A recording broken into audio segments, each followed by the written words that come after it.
Talk Like an Egyptian, a podcast about ancient Egypt with Dr. Chris Naunton and Iszi Lawrence. It's the end of the series questions episode. Hello everybody and welcome to Talk Like an Egyptian. This is our questions episode where you, the ancient Egyptian fan, gets to ask us, the ancient Egyptian experts, about ancient Egyptian things.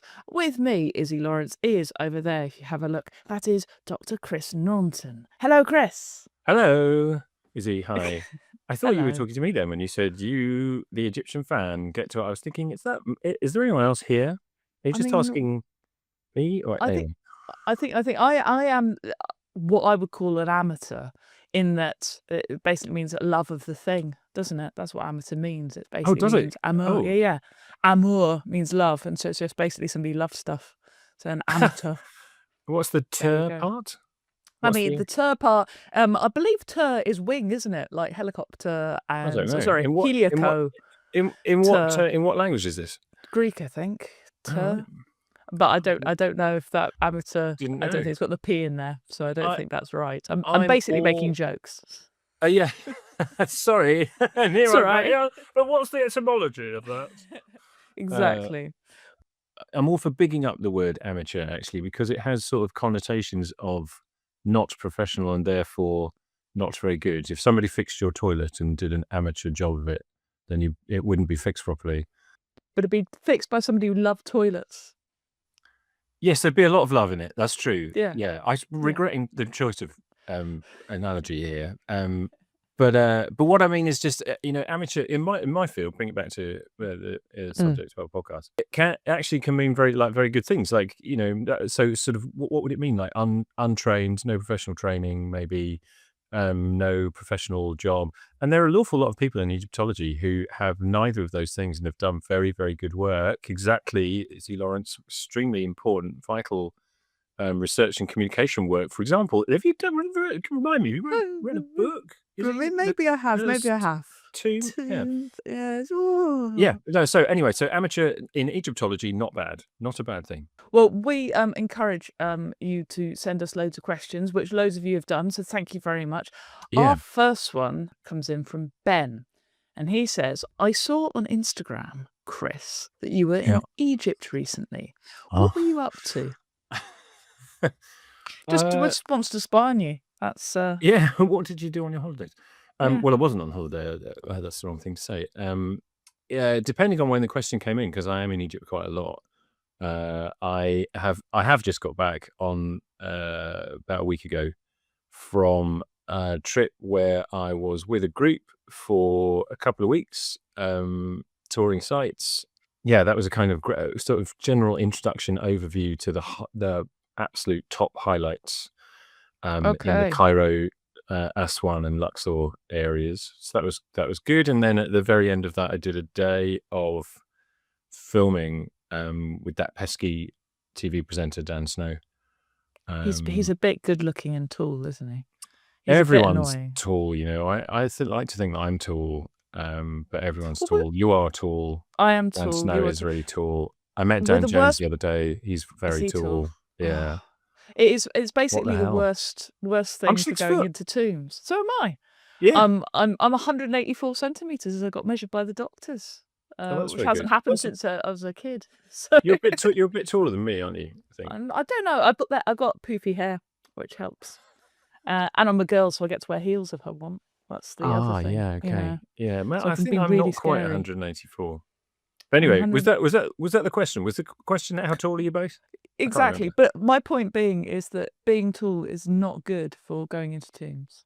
No, it's not. No, so me and Dan had to go in the Great Pyramid, which involves a lot of bending down and crawling for the cameras. So that was no fun. We both got very sweaty doing that because it's quite warm inside the pyramid. That reminds me that bit of name dropping here, a bit more name dropping. Last time I was in the Great Pyramid with the TV cameras with the comedian Dara O'Brien, who's absolutely big. Like ludicrously tall, much taller than Dan Snow or me or Dan Jones or you. In answer to your questions, earning cash, showing people around and making documentaries. That is, the life of an Egyptologist. Yeah, and I'm in Egypt sort of 3, 4, 5, maybe 6 times a year. I've just had an invite to go at the beginning of April to do some filming. I'm going to be doing 2 more tours towards the end of this year. I've got 2 lined up for the start of next year. So yeah, well, for me these days, if I'm in Egypt, it's almost certainly either travel work or TV work. But it's work. not. But you're not digging, unfortunately. No, I haven't been digging for a long time now. It is in fact 20 years since I was last part of an archaeological research project. Yeah, to be honest, I did it for a few years and realized that I am not that person who's really brilliant with the very patient work of excavation or Dusting. documentation and recording and research. I'm much more comfortable doing what I think of as the other end of the process, the kind of communication side of things. So I'm really, really glad to have done it because it was a great experience. But I sort of knew while I was doing it, I am not sure this is for me. And don't get me wrong, it did give me a bit of an existential crisis for a while because I thought I wanted to be an Egyptologist, and if you be an Egyptologist, then you have to be doing those sorts of things. So it's a bit like, what's going on? But then I realized that you don't have to. You don't have to. And you've done a lot of other research in terms of you've researched into Egyptology itself.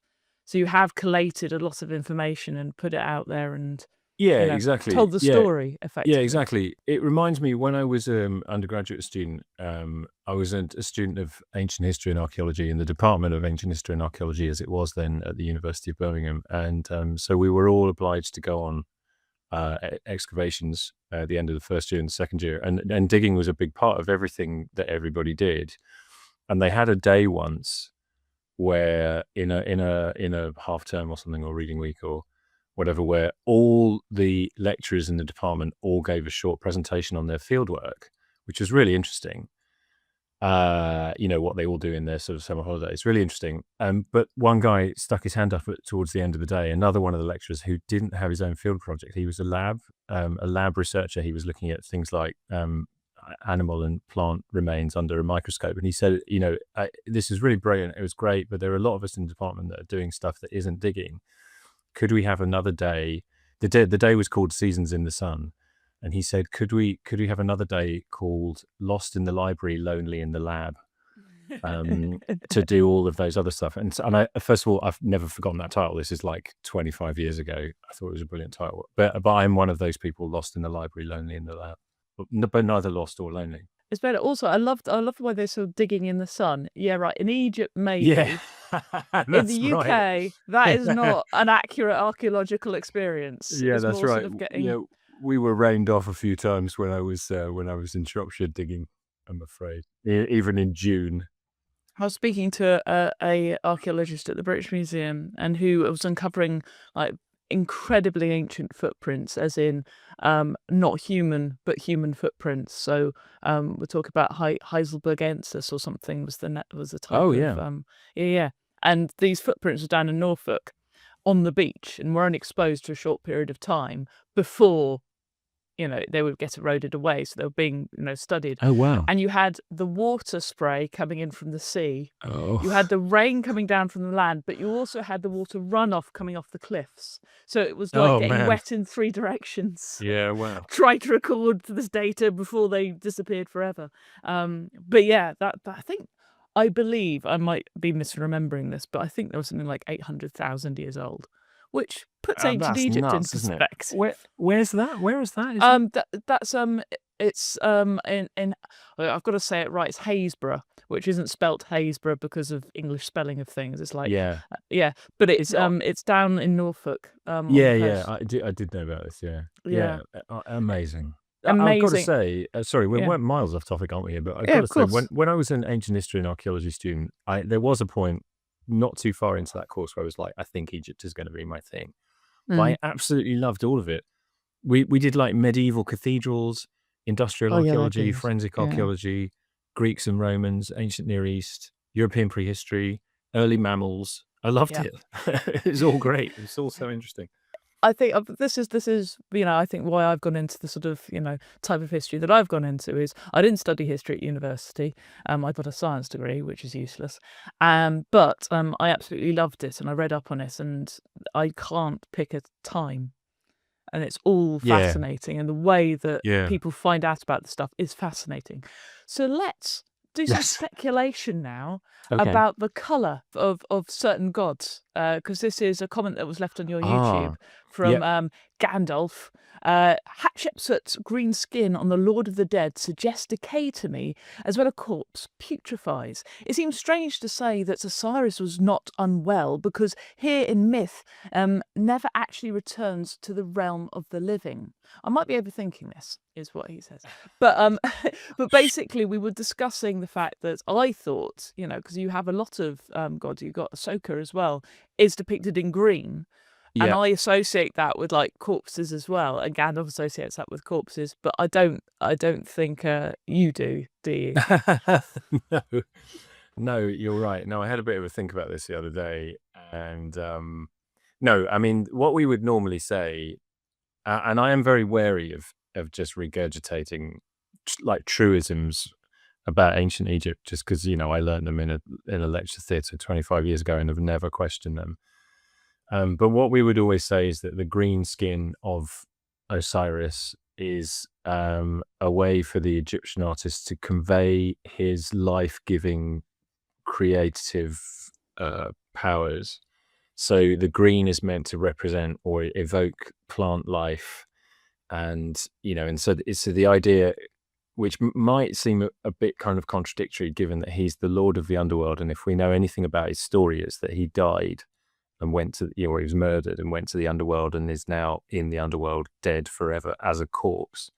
But we think that it's to do with fertility, or fertility is maybe not quite the right word, creative life-giving powers. So it contradictory in that, you think, oh no, that's the opposite of death. But actually, of course, for the Egyptians, death is actually all about rebirth and coming back to life and that kind of thing. So in support of that idea, I would also refer you to what are called Osiris beds, a very fine example of which was found in the tomb of Tutankhamun, which is there is a kind of, Osiris has a particular shape a lot of the time in our art in two dimensions. He's in this mummiform pose with his arms crossed across his chest, and the idea is that everything otherwise is kind of tightly wrapped together as if he was a mummy.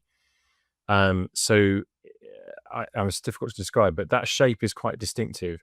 And the Osiris beds are like big flower beds that are cut into that shape, the Osiris shape, arms crossed across the chest, wearing a very tall crown. And inside these giant flower bed things is a load of soil which they sowed with grass seed or some other kind of seed. The idea being that then plant life would grow from the body of Osiris. So that idea is quite clear there, that idea of greenness coming forth from the body of Osiris. The other thing is that in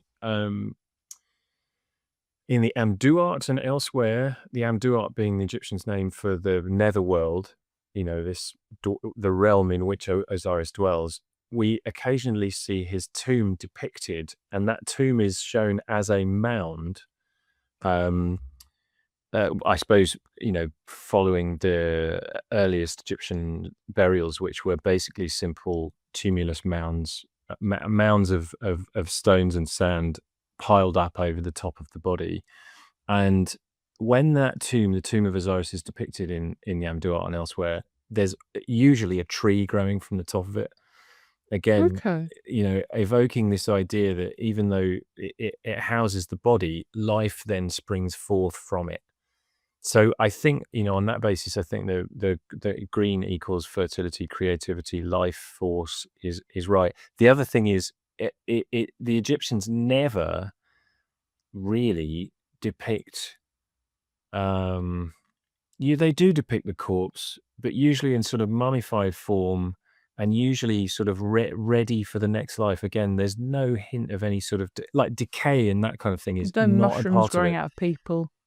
No, they're everything to do with funerary art and the funerary process is to do with the opposite of decay. it's all to do with preservation and revivification. So the idea that you'd sort of show a corpse skull. decaying is absolutely against everything they're trying to do. There aren't any skulls or bones or things like that I can obviously think of, are there? I mean, certainly, like if you compare it, because I'm deep in the mine still, and there's skulls everywhere there. They love a bit of skull, Yeah, right. and that's the thing. And even if you look at medieval art, you were bringing up medieval churches, plenty of skulls and stuff in that, but there doesn't seem to be any sort of like reference to that sort of level of decay. No, and you do see the deceased in the underworld, but they are all they're all mummiform. If you want to depict a dead body, you'd show it mummified or in a coffin. It's like there's stick figures in the early 18th dynasty Amduat tombs. Yeah, but not decaying. You'd never show that, I don't think.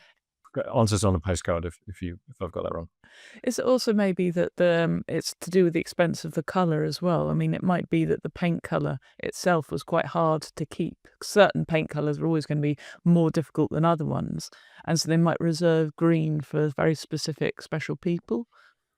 Could be. I mean, I actually had quite a lot of conversations with people on this trip that I've just been on about the way that gods in particular are depicted, because what people tend to want to be able to do is to recognize certain gods according to what they look like. So when you're visiting a temple or a tomb, so it's always the case. I get a lot of questions. Is that such and such? And what, of course, the person asking the question is hoping is that they've remembered correctly how the god should look. And unfortunately, being a terrible spoilsport, what I always have to say is there are no rules.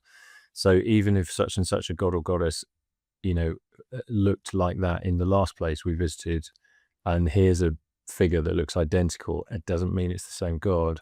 Equally, here's a figure that looks totally different, it could be exactly the same one. So it's not the case that Osiris is always depicted with green skin. I can't immediately think of any other gods or goddesses that are.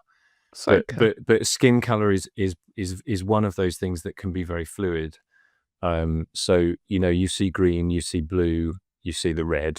Well, maybe not so much the red, but it varies a lot. And you could be right. Yeah, it may well be that there's something much more prosaic to this. Green gets used because it was just a part of the palette in that context.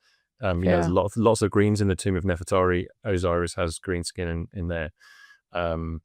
Whereas elsewhere, as you say, if it wasn't available or it was too expensive or whatever, then they wouldn't use it, and that would be fine.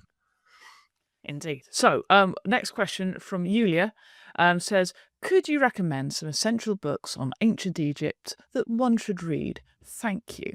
I would say my favourite, just as an entry point and a really good understanding, I think, and it's very old, but I think they updated it, is Barbara Mertz's Red Land, Black Land. I really like that book. It's just well written, it's interesting, it's not too complicated, and it gives you a very good overview of like daily life in ancient Egypt for the ancient Egyptian people. It's a bit rubbish if you want to know all about the sort of like myth and mythology, though. Interesting. What I was recommended, this isn't maybe going to be very helpful. What I was recommended when I was a student, which is no longer in print, is the Atlas of Ancient Egypt by John Baines and Yeremia Malek, which all Egyptologists just refer to as Baines and Malek. It's not in print anymore. But it's a big hardback volume. It's part of a series of atlases of the ancient world. So there's tons of maps, there's loads of illustrations, and it covers every aspect of Egyptian civilization. It's really, really good. So if you can get Baines and Malek, Malek is like Dalek, but with an M at the front, Malek. Atlas of Ancient Egypt. You should be able to get secondhand copies, and it's not been superseded that I know of. It's not really been superseded. What I really loved about that is that you referred to a Dalek as the way to, not that you're a nerd or anything, that's fine. It's the way to spell no. Well, I say this as somebody who spent a lifetime saying that having to spell my name for people because they always assume it's spelled a different way, and that I've taken to saying like Taunton in Somerset but with an N at the start, because people might know Taunton anyway. I don't know. Yeah, that's my best suggestion. I mean, aside from the marvelous Searching for the Lost Tombs of Egypt, which is not intended to be a book about everything to do with ancient Egypt, and yet covers a lot of that stuff unintentionally. But that's Because also sort of a shameless plug, isn't it? So, it's we like shameless plugs. but it's actually a really hard question. I'm glad you said Barbara Mertz's book because I wouldn't have thought of that, but it's a good shout. There's also that lecture series, which is pretty. If you're just starting out, I mean, obviously this podcast is where to listen. But what's his name? Bob somebody or other. Oh, that's annoying. Bob Bryan. Bob Bryan. That's it. He's done Yeah. a lecture series about which basically covers, it's chronological order pretty much, and it covers a lot of ancient Egypt. Which is very good. He is very good. If you're just starting, yeah. I often get asked this, and I Inspiration. always say Baines and Malek. I've never come up with anything better than that. It's really good. We've got a lovely question here from Anna. I'm curious about ancient Egyptian names, maybe specifically royal names. A lot of the royal names seem to describe a relationship to a god, like Akhenaten, effective for the Aten. Then the royals have epithets that back up the name. Though we translate these names as phrases, the actual names are shorter. But were the actual names of these characters, what did their family members call them? We see the famous parents of Queen Tai had simple names, Yulia and Thuya, which may or may not be Egyptian. Anyway, these names sound more like what we use as names now. And then they go on to say that some Christian names have simple religious meanings, but not all phrases, but not phrases like we see with Egyptian royals. So like Queen Elizabeth's name and the title will be equal to something similar to the Egyptian name. So Elizabeth means my God is my oath or God's promise. And one of her titles, her epithet was head of the Church of England. So, is that sort of a similar contrast? If you went round to Akhenaten, would you write, all right, Akhenaten? Or would you say, hey, Steve, what, well, good question. Thank you. I think the way that Anna describes it is that you can't really whisper Akhenaten or Tutankhamun in the bedroom. So what do the wives call them? I mean, what are you guys thinking about? Exactly. Well, okay, how to answer this? So, in general, I think it's probably fair to say that most Egyptian names, royal or otherwise, do have that kind of meaning. They do have an etymological meaning. A lot of the names that we are familiar with as the personal names of the kings, what we would call the nomen, sometimes the birth name, as distinct from the prenomen, the coronation name, throne name, the name they're given when they become king. Most of those personal names, I think it's probably fair to say, are also names that were held by ordinary members of the population. So, or at least the ordinary members of the population we have evidence for. And they do generally mean things, and they do very often relate to the names of gods or goddesses. We call those, we have a fancy word for it, Theophorus names. Theophorus. Nice. And I think the way to think of this is that, first of all, we don't know how Egyptian was pronounced. So Akhenaten does sound like a bit of a mouthful. Amenhotep sounds like a bit of a mouthful. But then, if you were an ancient Egyptian with very, very little grasp of English, and you looked at a name like Alistair or William or Christopher, with all of the strangenesses of sort of the way that the letters clash together and stuff, Christop Hare. Well, that's why we wouldn't call you Christopher, Chris. We'd call you Chris. Well, people do. People when do. You're in trouble. Yeah. So there probably were contractions. I seem to remember that there is, and I don't know what the source of this is, that there is some evidence that Ramesses was referred to as Sessi. Or that, so that name was abbreviated down to the last part of the name. But the main issue here is that we don't know how these names were pronounced, and most probably the Egyptians had come to a way of pronouncing these names that was not. It seems like a mouthful for us, not a mouthful for them, because these would have been very familiar words for them. There probably were contractions, like as I've just said, but we're generally not aware of them because the only evidence we've got generally is the formal stuff. So okay, actually the contraction form of my name is out there quite a lot, but on my birth certificate, or if I ever have to fill out a form or anything like that, I'm always Christopher. So that's the sort of stuff that survives. So you'd only ever get the longer form. The other thing is that if you think a lot of the names that are in use for us now, like for example, my own name, I believe, means something like the bearer of Christ, relating to Saint Christopher who carried Jesus across the water wherever it was. But really the meaning of that's completely lost. And my parents, my dad in particular, is Christian, so it may well be that name was chosen because of that. But a lot of people will choose the name Christopher for their children for nothing to do with God at all, just because Winnie I the don't know, just Pooh. because it's fashionable, or because Christopher Reeve was Superman at the time, or those sorts of things. So and those names survive for a very long time. A name like Christopher is hundreds of years old already. I didn't know the origin of the name Elizabeth. That name is still in existence. Centuries after Elizabeth I was Queen of England. And so the origin of those names gets lost a bit, I think. And I suspect the same thing happened in Egypt. So even though it is true that a name like Akhenaten means effective for the art, and he's unique actually in that. We'll come back to that in just a sec. I suspect these just become names, and you'd be at least as likely to name your child Amenhotep because of that guy you met, 2 years ago at a party who was just lovely, as because it was the name of the king, or because you really wanted your child to be called Amer is satisfied. And Akhenaten is a special case. He was born Amenhotep, which is an absolutely normal name that lots of people had, kings by that point, also others. He changes his name to this, I think it's completely unique name, effective for the art. And so that is kind of different. It'd be a bit like me having the name Christopher, which a lot of other people have got. It does have a Christian meaning, but a lot of people have got it, nothing special. And then deciding to rename myself, the glory of Christ has come into the sky as a ball of fire, or something. Yeah, it suits you. Thanks. Yeah. Actually, I've been meaning to tell you to change the stuff on the website. The other thing to say is that the year and 2 year example is a really good one.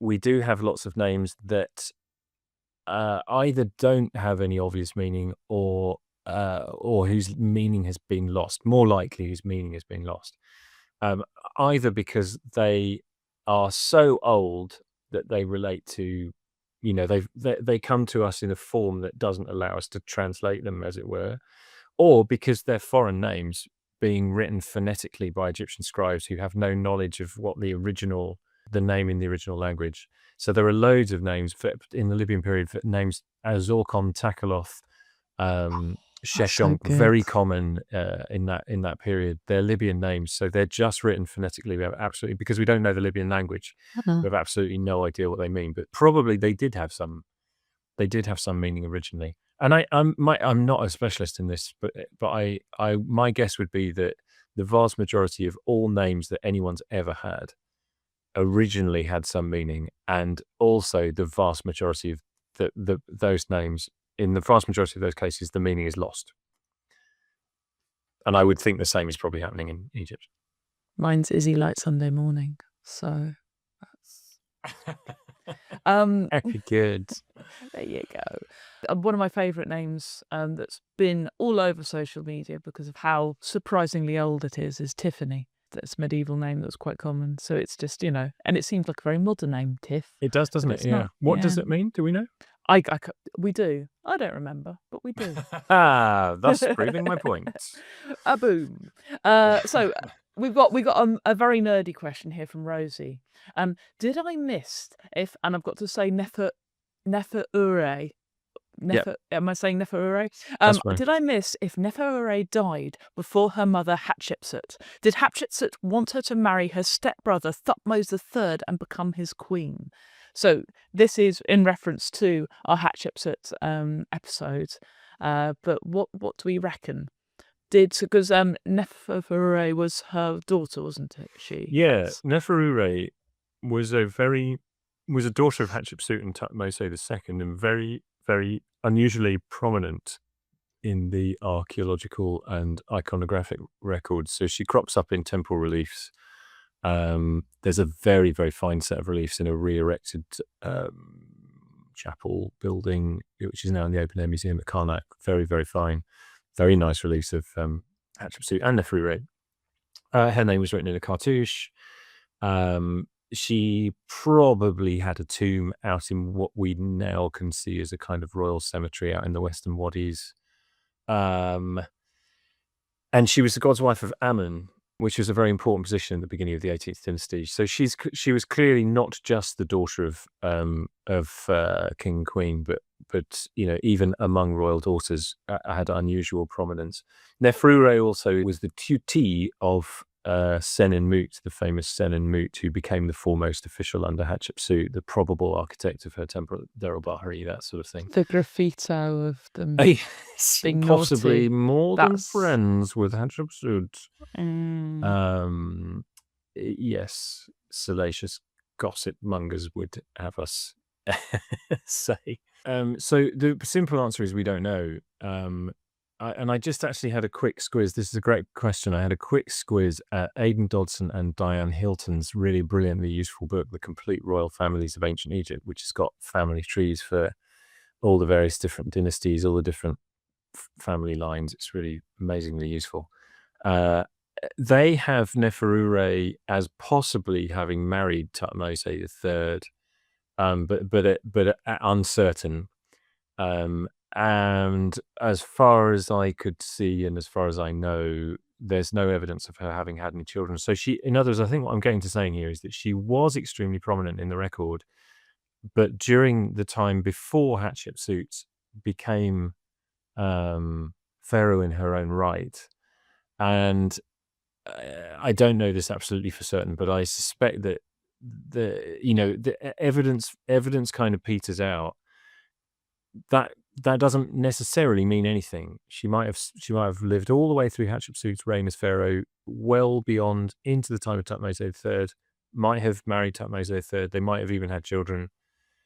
If all that's true, we don't know about it. And again, we shouldn't make the mistake of assuming that if and when things like that happen, then we would definitely know about it and we'd have the evidence for it. So all we can really say is that she certainly was very prominent at a certain point, probably relatively early in her life, and then there's not so much evidence, so we don't really know. But I wasn't quite sure of the gist of the question. Is it that in some way that she stopped Hatshepsut from marrying Thutmose III, or No, it's whether Hatshepsut wanted her to marry her stepbrother and I become his see. queen. So, I mean, we definitely don't know what people want. That's No, the exactly. worst thing. Yeah, exactly. Yeah, we don't know. So I suppose worth emphasizing that even if we did know for sure that she did marry Thutmose III, exactly as you say, we wouldn't then also know exactly why that was. And I would always want to say, you're probably getting sick of it. I always want to say anything is possible in that scenario from it was Hatshepsut's dearest wish, and she did everything she could to maneuver her daughter into position to become the wife of Thutmose III. That's possible. Equally, opposite end of the spectrum, Hatshepsut absolutely didn't want anything less than for her daughter to marry Thutmose III because they hated each other, and she absolutely wanted Neferure out of the way, and it didn't work. Do you know what I mean? Like, Yeah. all I'm trying to say there is that our evidence doesn't guide us to either of those things. Now, we've got loads of questions. Emma, you're amazing. You sent us loads of questions. I've just picked a few because I picked these ones because they interest me too. And so, when were horses first used in warfare in Egypt, and where were they from? Good question. It's a very good question. I believe that horses and chariots and wheels came to Egypt with the Hyksos, or one or other group of Asiatics, people from the Levant somewhere, who came to settle in Egypt in the period after the Middle Kingdom, the Second Intermediate Period, we call it.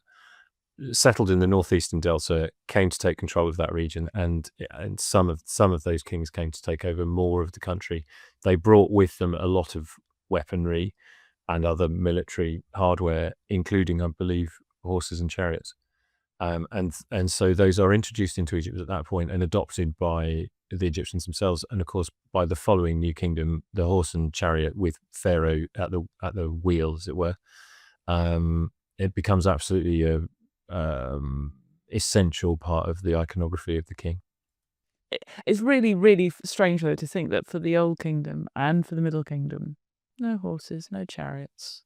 It's all no mules, presumably, or not mules, donkeys and yes, stuff. yeah, probably, yeah. But and yet, when it comes to moving, and we talk about this a lot, of course, moving huge lumps of stone, for example, the best evidence we've got suggests that it was human beings pulling those not loads. beasts of burden.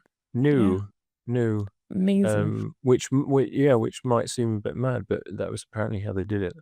I think that's, if you have a look at pyramids in the New World as well, that's how they did it too. No beasts of burden. Okay, there we go. Yeah, exactly. There we go. Yeah. So here's a question from Hal. It's my understanding that the god Aten is the god of the sun. Is the god of the sun disk, and Amun is the sun god. Can you tell us what the difference is between the two? I'm very sorry, Hal, but you have not got this quite right. The Aten is a form of the sun god, which is he does exist before Akhenaten's time, and probably after. Although I can't immediately call to mind any examples.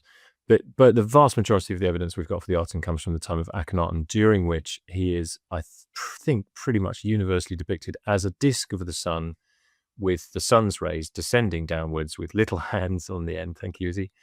Sometimes holding symbols, most commonly the Ankh sign, yes, and that sort of thing. So it's a very, very particular form in which that very particular specific form of the sun god is represented.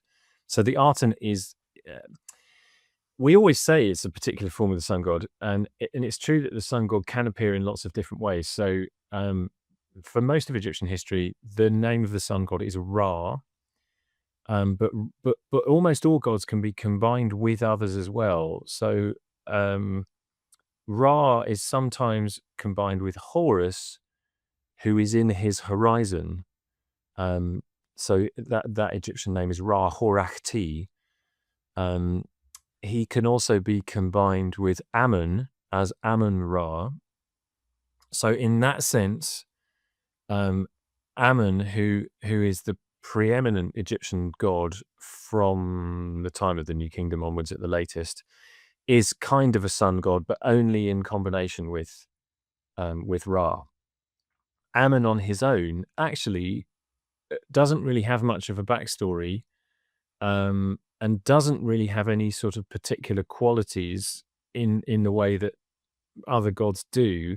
He's the general all-purpose king of the gods. But most commonly, it's most common that you will find Amun in combination with Ra. So it's a bit as though at this point, however deliberately they did it, the Egyptians have sort of said, well, we want Amun to be our king of the gods because we, the Theban kings, are worshippers of Amun because he's our local favorite god. But also the king of the gods has kind of got to be the sun, because the sun is the source of all life and creative power. So we better combine them, Amun-Ra. So for most of Egyptian history, or New Kingdom onwards anyway, you can see the sun appear in various different forms. And in terms of iconography, in terms of the way the sun is depicted, it might be in human form, might be human form with a ram's head, might be in the form of a scarab beetle, might be in the form of a sun disk. In the Amarna period, the time of Akhenaten, it is the sun disk only, and it is the Aten. The Aten is the name that's used. It's much more minimalist. Yeah, for whatever reason, Akhenaten just decides that there is only going to be one god, and this is going to be the name of that god, and this is how he's going to appear, and that's the only way he's going to be appearing. Yeah, it was very reductive in that way. It did away with all of the variety and fluidity in the pantheon and in art up until that point. The other thing to say is that Atum, which is the name of the creator god, who's kind of, in one creation myth is the progenitor of everything. Not as good as Ptah. but we'll go with Artum. It's fine. No, maybe Yeah. not. No. But Artum is also kind of interchangeable with Ra. There are myths which, in certain retellings of the story, mention Ra or Artum as one of the main characters, and the name switches between the two as if they're sort of one and the same thing. That makes a lot of sense, because Artum gets completely sort of like mislaid in later on, it seems anyway, compared to Ra and compared to Amun and compared to the others. I don't see him cropping up as much.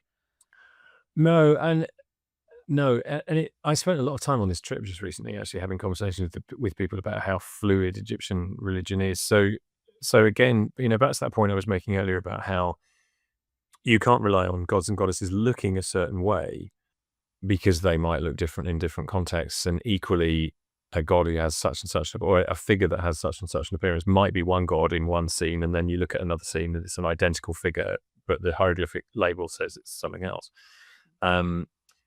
There's lots of combining of gods, as I've been saying. So, Amun, Ra, Herakti, Artum, Ra, blah, blah, blah, blah, blah. And in fact, there is a theory that what's happening in Akhenaten's time, or in fact, just slightly before Akhenaten's time, is that all the gods are actually combining into one, and that maybe the theologians' way of looking at it was not that they're all separate entities, but all of these different gods and goddesses are in fact all just different aspects of the one god that exists. There is in fact only one god, and if you reduce all of everything down to just one god, then if there's one, it's the sun. For sort of obvious, very, very, very kind of human reasons. We see the sun rising in the sky. It shines light on the world. It allows the crops to grow. Blah blah blah. So yeah, there's back to the original question. The Arton is a form of the sun. Amun is not, but in combination with Ra, Amun Ra is another form of the sun god. And Ra is also Atum, and don't have a look at any art and try and work out what anything is. And don't be confused between the Arton, the sun disk, and Artum, the creator god. Indeed, there is a weird.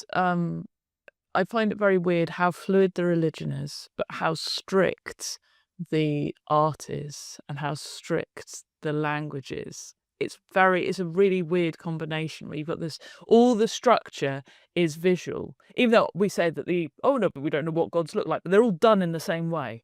Nobody's drawing a nice squiggly Ren and Stimpy gods. They're all done in very, very, strict form. It's just interesting that they're so conservative in their art and their language often, but so fluid, it seems, in their beliefs. I suppose, again, the part of the thing here is that we don't have the thinking, so we can only make deductions based on the tiny, tiny fraction of, of what there would have been in terms of temple reliefs or texts or whatever. We've only got, what Sir Alan Gardner called the rags and tatters of the evidence. On the one hand, there is enough for us to be able to tell a story. Of the Egyptians believe this and the Egyptians believe that, and this happened to Osiris in his story, and that happened to Ptah in that story. But we have always to bear in mind that we've only got a tiny, tiny fraction. So, what might we be missing? Who knows? And in what ways might we be misunderstanding things because there's so much we don't know? Well, that's unknowable. I've got another question from Emma, because she's, like I said, she said so many in. Thank you, Emma, for so many questions. What happened when the Nile didn't flood enough? Do we know how often this happened, and how did they measure the regular flooding? Which I know that they did measure the regular flooding, because that's how they worked out the tax. It wasn't worked out by the amount of food produced, it was worked out by how much the Nile flooded, is what I remember reading somewhere. But you could be right. I could be right. Chris disagrees, but I could be right. No, he doesn't. No, he just doesn't know very much about this. Okay. So they certainly did measure the flood. We have such things as Nilometers, which were in use for centuries and centuries. Again, forgive me for being so vague here. but in use well down into medieval times, for example. So because the flooding was always important, and so yes, at times there were very high floods, too high, and at other times there were very low floods and too low. The Egyptians, from before the time of the first pharaohs, they'd already started to manipulate the landscape. So they had started to cut basins and irrigation canals, and there were kind of floodgates. So I was just reading actually over the weekend about how there are graffiti in the Theban mountains which relate to the precise date on which the flood appeared, and some of those graffiti are high up vantage points. The thinking being that that would have been the best place up in the mountains to look down on the valley and actually see the flood starting to arrive. And I believe from 20th century's accounts that by the time it arrived, it was very, very dramatic, and there was an actual booming sound apparently when it happened. I'm not sure So it was like a flash flood. It was a they're bit, terrifying. from the sounds of it. Yeah, it was a really sudden and big thing. But the Egyptians, as I say, from even before the time of the pharaohs, were controlling it to a certain extent. So there would have been these basins, there would have been gates, and there would have been irrigation canals. So the basins would have held water for a certain amount of time, and that would have allowed the Egyptians to some extent to manage the flood. To some extent, a very low flood might have been mitigated by there being water in a basin that could be used. But presumably they were using those after the inundation had stopped, because then you had water for the rest of the year. I think that would be the idea. Yeah, exactly. In a year in which there just isn't a lot of flood water, not enough for the fields, and they could then release some from the basins. I guess the other thing that would have allowed them to manage the situation is that the water in itself is can be used for various things, but the main thing is crops and growing. And the Egyptians, of course, had granaries. They had massive grain stores, and in good years there would have been an agricultural surplus, and the grain would have gone into the granaries. So if a good year was followed by a bad year, the idea would be that there'd be sufficient supply of food from the previous year to keep people fed. But then we do have, I really do want to do a bit of work on this actually, to get to know this a bit better. There were years when there were times when there were years and years of bad floods, and obviously in those cases, then eventually supplies run out, and then you've got trouble. I think we mentioned that on an earlier podcast with the workers in Elder Barry. I can't remember its name, but the workers in this particular village went on strike in order to get some more food, because there'd been pay had been cut back due to the fact that we don't exactly. Yeah, you're right. Yeah, absolutely right. Yeah, there was this. Yeah, there's this evidence of a sit-in at Medina Habu. It's the works of the village of Deir el-Medina. We don't exactly know why that was, but yeah, we think that probably that was to do with environmental conditions and that affecting the supply of food. I was doing an interview for a French TV series, which is about, it sounds boring, but like the economics of ancient Egypt, which is all to do with the fact that it sounds terrible, doesn't it? They've got a much better title for it than that. It's all to do with the fact that Egypt is, the pharaoh was powerful militarily, and and the gods were awesome, and people were very pious and all that stuff. But in the end, Egypt was just a great success economically. It was very rich, and the foundation of all of that is its agricultural productivity. Once you're able to basically grow enough food to not just keep everybody fed, but then produce a surplus, then you've got a commodity that can be traded. And you also are able to manage the bad years much more effectively. You've got a foundation, and on that you can then build a very high functioning civilization. But at the base of it all is management of the landscape and agriculture, and the Nile flooding is all part of that. So let's have a final question. This one's from Ömer.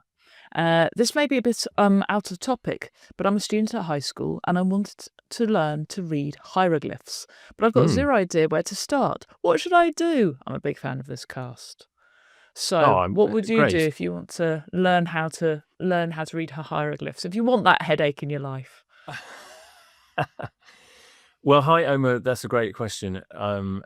So there are two books that I would recommend. One of them is by Bill Manley and Mark Collier, and it's called How to Read Egyptian Hieroglyphs, I think.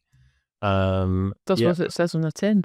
yeah, it does what it says on the tin. That book has been out for maybe 20, 25 years now. It's still in print. It's been fantastically successful. My guess would be that's probably about the best-selling Egyptology book there's ever been. Right. How to Read Egyptian Hieroglyphs. There is another one which is by one of those two authors, Bill Manley, brilliant linguist, brilliant teacher, lovely bloke. Egyptian Hieroglyphs for Complete Beginners, the revolutionary new approach to reading the monuments. Those will kind of, both of them walk you through the basics. They're not expensive books. They're as you say, they do what they say on the tin. They're meant for beginners. I would just say, I don't want to put anybody off. Not beware. It's just really hard. Maybe I'll just tell the story.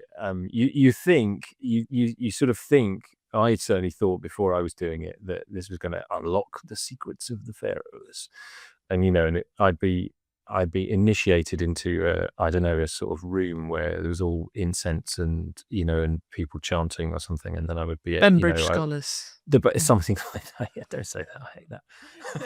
I've got a problem with them. And actually, the way I was taught it anyway, it may well be different in these books. I suspect it probably is. The way I was taught it is all grammar to begin with. So your first lesson is suffix pronouns, and then you move on to dependent pronouns and independent pronouns, and not long after that, you're into perfective and imperfective past tenses, and it's like what I thought I was going to become an Egyptian priest. What? Yeah. No, it's a bit like yeah, you think it's not like when you're going around the museum and they get you to write your name. It's not that. That's No, although that is a part of it, and it doesn't take very long before you understand that all that stuff about writing your name isn't really how Egyptian No. works. But yeah, Omar, I really don't want to put you off, because it may well be that you're a brilliant linguist and you'll just lap it up. I'm not a brilliant linguist, so I was okay at it, but I found it tough. I found it really tough. Yeah. Most people do, I think. I think it's it's one of these things. You might want to learn Korean. That's also a headache. Russian, just learning the Russian alphabet's great because they've got like letters which don't exist. It's great. Well, that is the thing, isn't it? You're having to, if you're doing something like Korean or Russian, you're learning not just the language, as you would be if you were learning French or German, like I did at school. You're learning a different script in parallel. Which is even harder. And there are 26 letters in our alphabet. I don't know how many characters there are in hieroglyphs, but it is hundreds and hundreds. You gotta learn them all. Yeah. But what else are you going to do with your life, Ömer? This is it. This is going to be brilliant. Yeah, and you can listen, and then you can write into us and correct Chris, because you can say, "I read this." Yeah, you can. That's it. right. And and expose me as the fraud that I am. Yeah. I'm very glad to. I must say, I'm very glad to have done it. Not all Egyptologists do it, and there is at least one university not too far from where I am where learning ancient languages, including Egyptian, is kind of, maybe this is a bit unfair, slightly sort of poo-pooed, because it Really? was seen to be very old-fashioned, like the old-fashioned way of doing things. Read the text, and it was, that there was a much more kind of anthropological, archaeological, object-based, approach to the ancient past there, and that's absolutely valid as an approach. But we get so much out of Egyptian texts and language that you really can't. It's really not. it's really not a great idea to just go, oh, you don't need to read the language. Because the other thing is, anybody who knows any language will know that any second language will know that words and phrases don't map directly onto one another, right? It's not a whole other code. kettle of fish. Yeah. So by learning, I always think if you learn another language, you're kind of learning a slightly different way of thinking. Yeah. It's one of the things when you know you're fluent in a language is when you're living abroad and you start to dream in the language. And you think in the language, and then it's a whole other system, really. Yeah. But I'd do it, or alternatively, just study the Iron Age peoples, because they didn't have any written language, so it's all object based. And then but you don't need to. For all that I often feel, and we've said it in this podcast, this episode, that there's no evidence, we hardly got any evidence, there's so much missing, blah blah blah. I tell you what, if you're doing Iron Age Britain or something, it's horrible. There's really not a lot of evidence there. We Egyptologists have absolutely got our hands full with texts and other material. Now, what we're hoping to do, guys, is because Chris is going away again. I'm putting this on him, but for the bonus episode for this, I'm hoping to be able to do a live with him when he gets back. But we'll organise that and we'll put that out. So if you are a patron, and you should be a patron, and you're going, where's my bonus episode? That is literally because Chris is back in Egypt or doing something else or traveling somewhere, because he's a stressed out boy. So you will get that. And then we've also got to announce whether we're doing another series and when that will be. So get onto the Patreon, patreon.com/terrible lizards. Oh, not terrible lizards at all. /talk like an Egyptian. Slick. But if you do that, then you will get all the announcements, and we'll keep you up to date with what's going on and when we're going to be back. Because I think we're going to be back, aren't we, Chris? I should think so. I should think. I mean, it depends on the demand. That it does, doesn't it? Really? Yeah, it kind of does. If no one cares about us, if it's just you, me, Ömer, Emma, if it's just we might as well Rosie. just meet in the pub. I know we could just go to the pub. Anna, Yulia, Ben, and Gandalf, obviously. Then us, we can just meet up and play D&D or something. Can we just go to the pub? We could just go to the pub. Should we go to the pub now? All right then. Yeah. Well, we better say goodbye to everybody else first. So until the next series, everybody, and if you want to see more of us, join our Patreon. There's loads of extra content. Shall I lead it? Okay, 3, 2, 1. Life, prosperity, health. Thanks for listening to Talk Like an Egyptian. To support the podcast and ensure another series, join us on patreon.com/Talk Like an Egyptian and unlock bonus content. Get in touch, talklikeanegyptianpod@gmail.com, or use the hashtag TLAE. We need your questions for the end of the series, so please don't hold back. Remember to leave us 5 stars of newts and share this episode with your friends. Find all links at talklikeanegyptian.com.